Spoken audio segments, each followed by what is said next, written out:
জীবনে কখনো হতাশ হবেন না। জীবনে যাই হয়ে যাক না কেন কখনো হতাশ হবেন না। মনে রাখবেন আল্লাহ আপনার রব, আল্লাহ আপনার সাথে আছেন ইনশাআল্লাহ।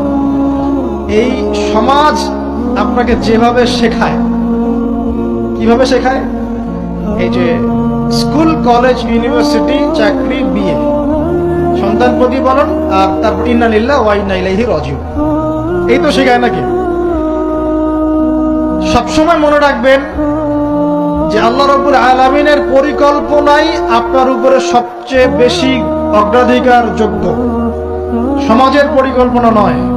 পরিবার আপনাকে চাপ দিচ্ছে, চাকরি পাস না, পড়াশোনা করিস না, পড়াশোনায় কেন তুই 80 নাম্বার পাইলি না, কেন চান্স পেলি না, কবে চাকরি পাবি, কবে আমাদেরকে দেখবি, খাওয়াবি, পড়াবি, এই যে চাপগুলো চারপাশ থেকে আসে কিনা? এতে করে অনেক যুবক দেখা যায় মাদকাসক্ত হয়, অনেকে দেখা যায় আত্মহত্যা করছে, ইদানিং করছে কিনা ভাই? এই শব্দটা থেকে আমি এই পয়েন্টটা আজকে লিখেছিলাম যে ভুলেও আল্লাহর প্রতি বিশ্বাস এবং তাওয়াক্কুল হারাবেন না। সমাজ যেভাবে শেখায়, সমাজ চারপাশে যে চাপ আপনাকে দিচ্ছে, এই চাপে নিজে গা ভাসিয়ে দিবেন না। আপনি আল্লাহর কাছে দোয়া করবেন, আল্লাহর কাছে পথ চেয়ে নিবেন এবং আল্লাহর প্রতি তাওয়াক্কুল ভরসা করবেন। কখনো আত্মহত্যার পথ বেছে নেবেন।